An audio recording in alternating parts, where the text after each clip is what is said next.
Hey, painters know colors and composers know scales. So how much do you know, dear writer, about the language that you're writing in? Now don't feel too bad if the answer is not that much, because that's why we're here together today. Well, it's not why I'm here. Okay, that's why you and I are here. But really, I think it's an important question. So much of writing advice, including the advice that I dish out on a regular basis, is about your content. How do you craft compelling images? How do you create interesting characters? How do you figure out a persuasive thesis? A lot of the time, we miss the most fundamental part of writing, though, and that's the language. And we could go on a whole journey through the history of writing education through the 20th century and why grammar and sentences and all of that fell out of favor. We could acknowledge that there are good reasons for de-emphasizing the linguistic side of writing, and we could just as easily cite articles arguing that the great purge of grammatical bathwater left us a few babies short. We're not going to do that, though. Instead, I really want to affirm that you should know something about the language you're writing in. I want to teach you a little about the language I'm speaking, which is English for anyone who was wondering, and then show you how poets deliberately use the language to enhance their work. So listen, language is complex, and we could do a whole channel just on all there is to learn about English and how it works. So the goal today is not to teach you everything you could ever know, but instead, maybe to give you some broad categories of things that you can start looking out for. In this series, we've already done a video on the sounds of words, so if you're interested in linguistics, that's the phonetics and phonology track. Since we've done a dedicated video, I don't have anything else to say about it today. If only you'd already done dedicated videos on everything else. Well, okay, why are you here then? Oh no, you put me here, and I don't see any wheels or propellers or cable cars. Do you? Okay, but really, I want to talk about grammar. Well, grammar is a foundation for controlling your writing. And I don't mean the kind of grammar you might think of from school or from regrettably popular guides like Strunk and White.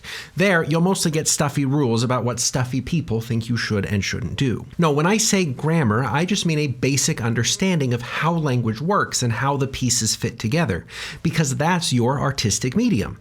I mean, I remember taking art classes in high school. We worked with all kinds of different stuff, colored pencils, charcoal, acrylic paint, and more. And we did learn general art things like perspective and value, but I also remember the teacher explaining how you ought to work with each medium in a different way. And it seems obvious that you wouldn't use colored pencils and acrylic paint in the same way, and you're going to do better things with either when you really understand what each can do. Yes, there is all that general art stuff, but then you really need to understand how colored pencils work to get the most out of them. And frankly, there are a lot of writers whose understanding of their medium is fueled by little more than intuition.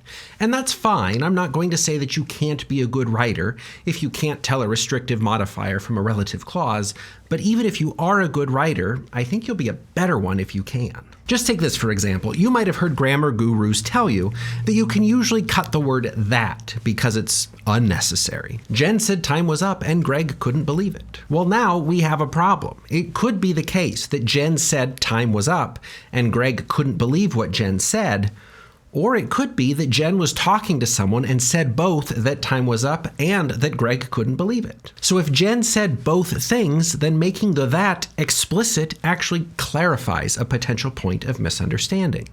Follow the rules from editors without understanding what's really going on, and you could write yourself into a really avoidable problem. And most often, these are the kinds of things that I end up commenting on.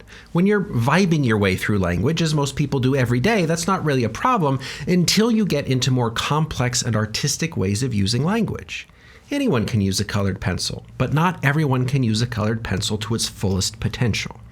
Anyone can write a sentence, but not everyone can write a sentence and have full confidence that it says what it means to say without extra ambiguities or potential for misunderstanding. But anyone can learn, so here's the least you need to know to get started on a more deliberate path. In the early days of the show, I actually made a series all about the basics of grammar for writers. You can absolutely watch that if you want more detail, but the simple version is that any sentence will be built out of three basic parts. The first is noun phrases. Now, why do I say noun phrases instead of just nouns? Well, because poet Ted Kooser and imagist poets of the 20th century are not all nouns, but they are all noun phrases. And that's important because noun phrases slot into sentences primarily in one of two ways. You can have the subject of a sentence.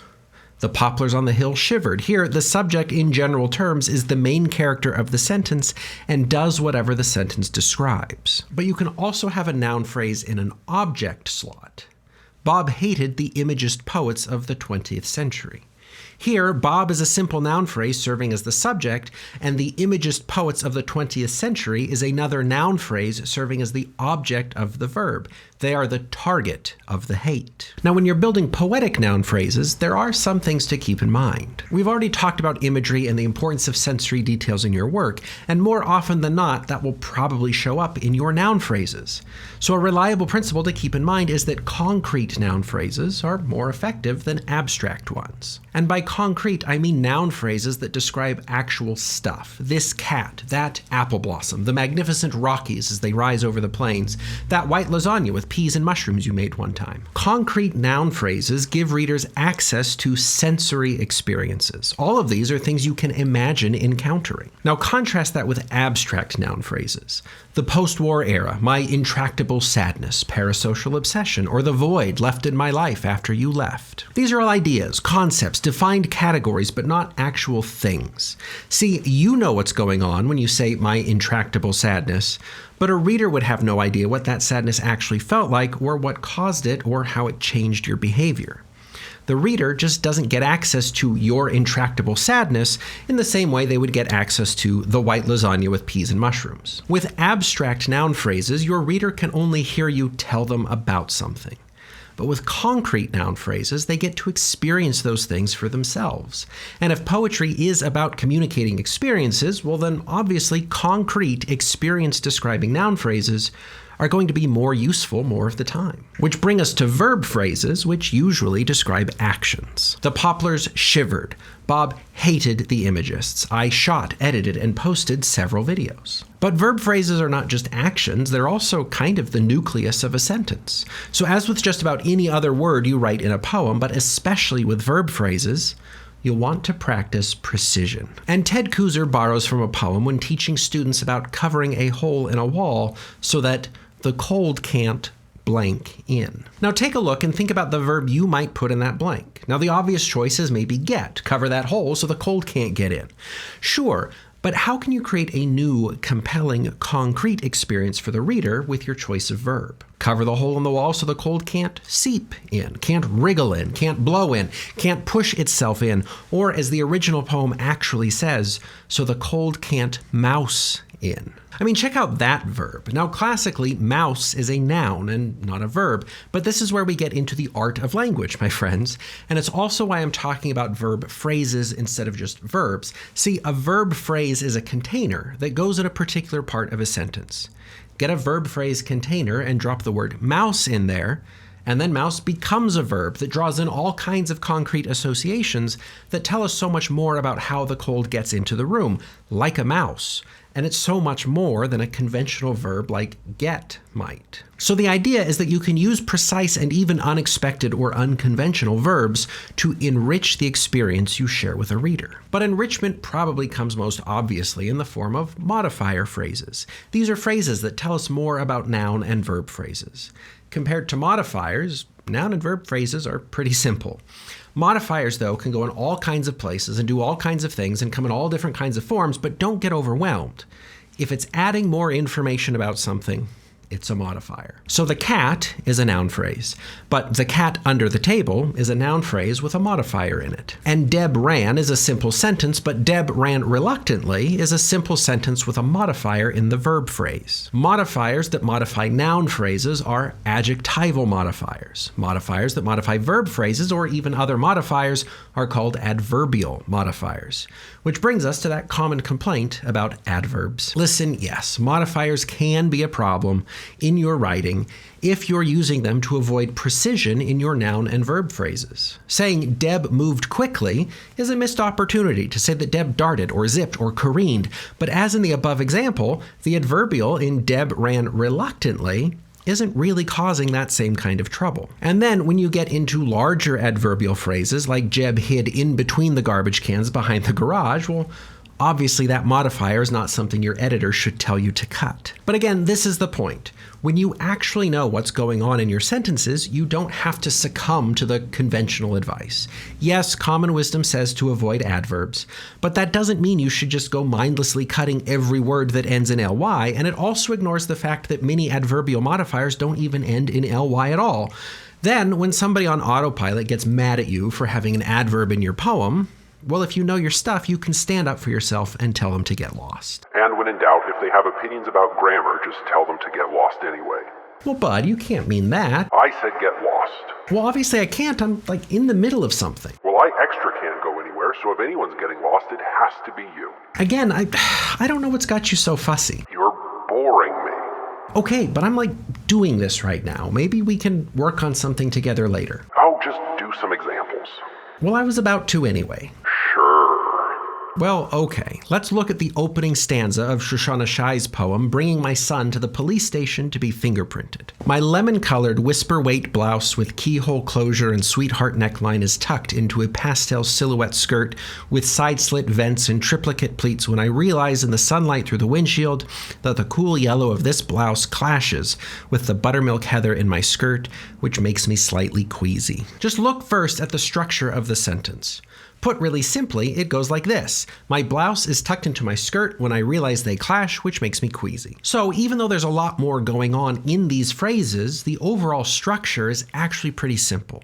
Even with all the detail, the sentence remains fully in control of itself, and a reader who gets lost in the details can, like we just did, take a step back and just look at the basic structure to reorient. But check out those noun phrases. A lemon-colored whisper-weight blouse with keyhole closure and sweetheart neckline, and a pastel silhouette skirt with slide-slit vents and triplicate pleats.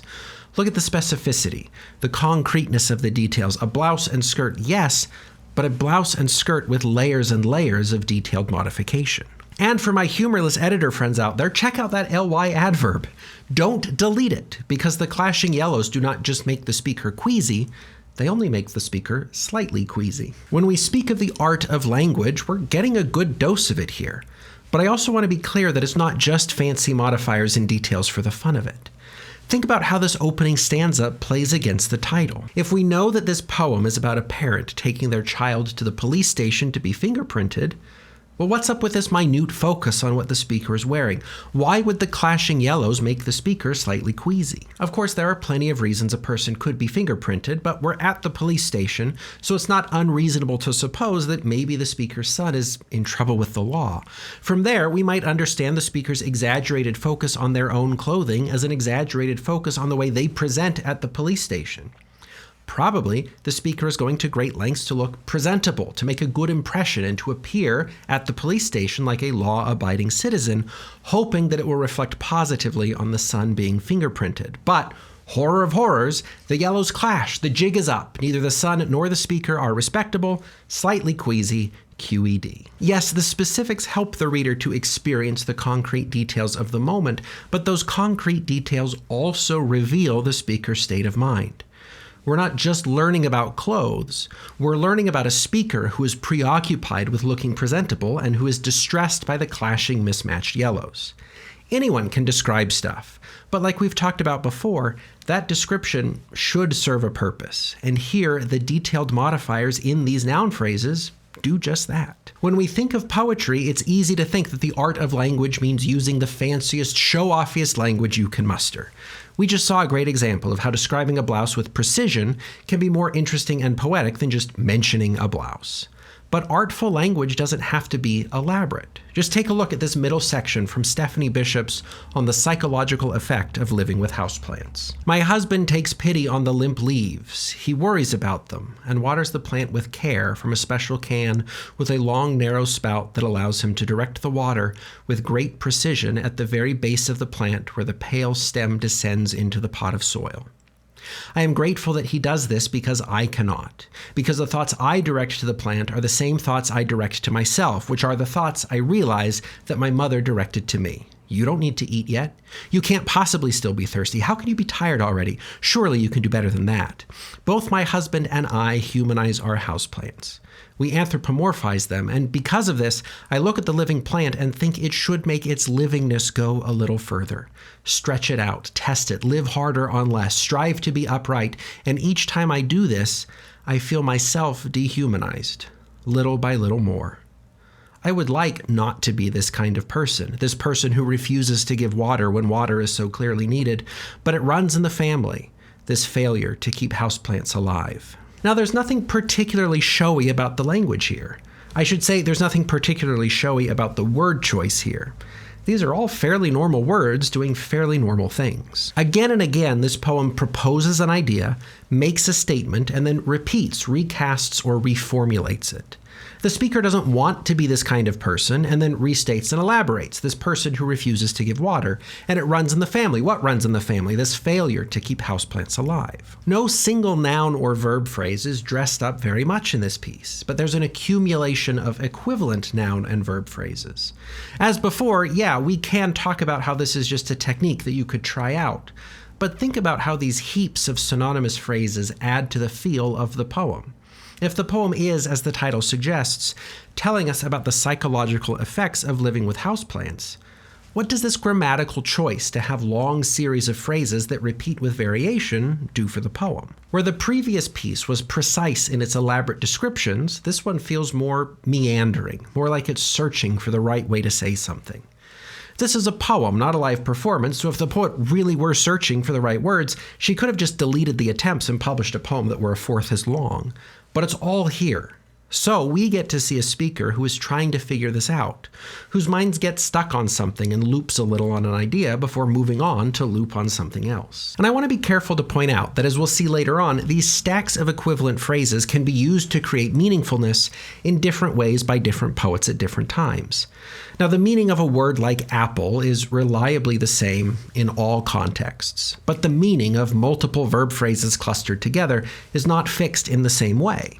So here, they might give us a sense of persistent looping thoughts as a speaker tries to figure out the relationship between houseplants and her upbringing, but that doesn't mean that this grammatical strategy always means looping obsession. So be mindful of context and think about how a writer's grammatical choices can go along with the content of the poem. Ideally, the linguistic technique should support what the poem has to say. I mean, how different would this poem be if it just went like this? I don't water houseplants because I think they should be able to get along with less, and I realize that's because that's how my mother treated me, and I don't like that about myself. Yeah, it would still say the thing, but it would say it in a way that loses so much of its evocative power, because the structure of the sentences in my revision doesn't perform the searching, the processing, the looping through thoughts in order to arrive at an insight. Our experience is different when we read alongside a speaker trying to make sense of what they've experienced versus just getting a printout with the executive summary after the fact. And we see a similar technique applied differently in Jim Daniels' American Cheese. At department parties, I eat cheeses my parents never heard of, gooey, pale cheeses speaking garbled tongues. I have acquired a taste, yes, and that's okay, I tell myself. I grew up in a house shaded by the factory's clank and clamor, a house built like a square of 64 American singles, the ones my mother made lunches with, for the hungry man who disappeared into that factory and 5 hungry kids.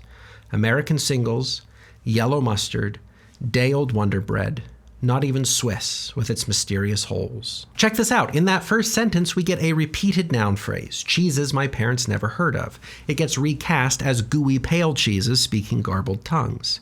It's not the same kind of looping search for the right words that we saw in the last piece. Instead, it's an elaboration, it's an explanation. And it could just as easily have said, I eat gooey pale cheeses my parents never heard of, but that's not the way it ended up. So why the repetition? I'm sure you can think of some good reasons, but I want to point out the rhythmic value of this strategy. We get repetition with variation that builds a different kind of rhythm. It pulls the reader's ear in a different way. Giving up some grammatical efficiency can be worth it if it creates a desirable rhythmic effect or evokes a particular feeling or meaning. And again, we're not talking about rules, we're talking about possibilities. And look at this modifier describing the house, shaded by the factory's clank and clamor.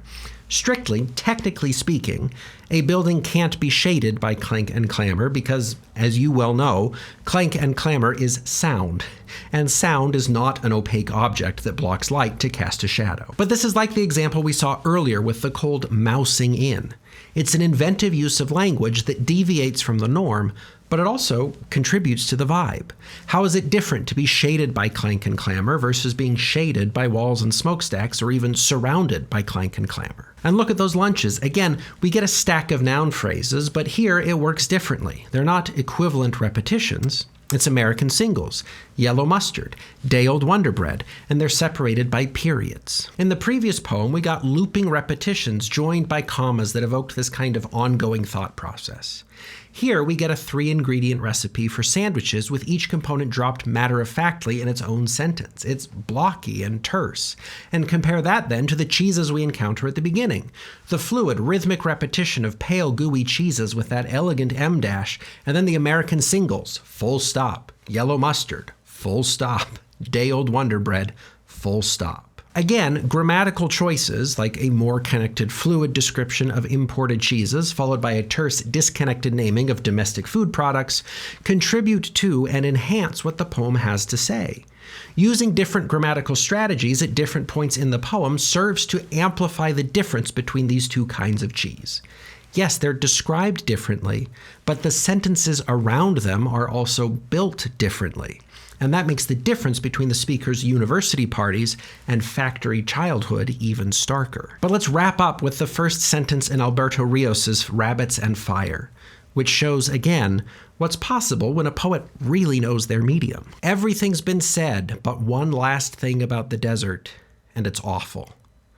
During brush fires in the Sonoran Desert, brush fires that happen before the monsoon in the great, deep, wide, and smothering heat of the hottest months, the longest months, the hypnotic, immeasurable lulls of August and July.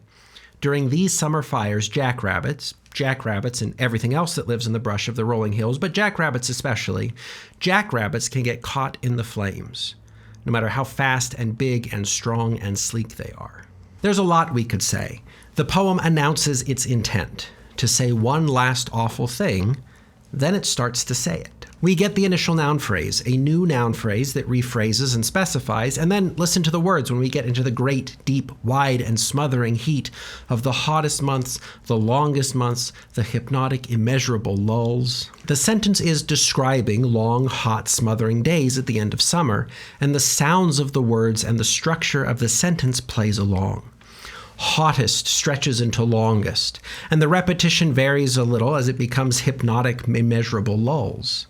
Anyway, we've spent so much time describing the months that you might have forgotten that we're talking about summer fires, so it repeats that to get us back on track. And once again, we get layers of phrases. Jackrabbits, yes, well, all kinds of things, but especially jackrabbits, and even after that brief diversion, the sentence remembers where we're going and wants to make sure that you remember, so it repeats jackrabbits and finally confesses that they can get caught in the flames. There's so much going on, but as with all of the examples we've seen today, it's not just words for their own sake.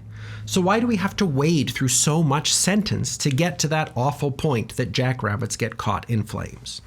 Sure, some of it is scene setting, but it also gives the sense of a speaker who's maybe working up the nerve to utter that one terrible truth. The longer they talk about how long and hot August and July are, the more they can put off having to talk about the rabbits. The more they can waffle about how it is jackrabbits, but also other creatures, but also mostly jackrabbits, the more they can avoid saying what is true about jackrabbits. In previous videos in this series, we've talked about clarity and precision in the things you say. In this video, we're talking about the way that how you say it can add a meaningful dimension to what you have to say.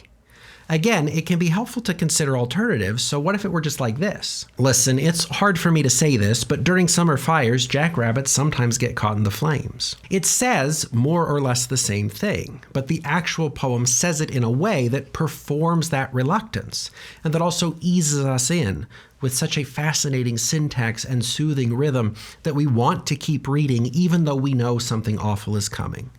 Saying it's hard to say and then saying it without any trouble isn't really that believable. But saying it's awful and then doing all you can to avoid saying it, well, that rings true. It feels far more awful when you have to build up the nerve to spit it out. But also look at how the poet is aware of the difficulties that this strategy could create. People already love to complain about poetry being hard to understand, but whenever this sentence runs the risk of getting out of control, the poet reasserts the topic at hand. Don't forget, we're talking about fires. Hey, don't forget, we're talking about jackrabbits. Some of these repetitions are, grammatically and technically speaking, unnecessary, but the poet includes them anyway. And there could be multiple reasons for that, but a major one seems to be that they want to make sure that the reader can keep up as the sentence meanders its way to the awful revelation at its end. Rios wants us to understand what he has to say, and because he recognizes that the way he has to say it may create difficulties, he makes effective use of the linguistic medium to evoke the right experience and keep readers on track. And it's a great reminder that if a reader misunderstands what you write, well, it's probably a you problem. There are always ways, even if it's just some gentle repetition of key words like we see here, to keep a reader from wandering into unintended paths. But like I said, we could spend all kinds of time working through the intricacies of language and style. Today's goal really is to help you to begin to think a little more deliberately. Writing by vibes is probably good enough in a lot of cases, but actually knowing what you're doing and what the parts of sentences are called will do a lot to help you to achieve new effects in your writing and to ensure that your readers get where you want them to go. So if you'd like to learn more, I'll link to my playlists about basic grammar and about writing with style on the end screen. And never hesitate to ask questions as you get going. Of course, all this only takes us as far as language as it's used literally. But behind lines and rhymes, poetry is probably most famous for all the non-literal things that it does with language. So come back soon for when we talk about the ins and outs of figurative language.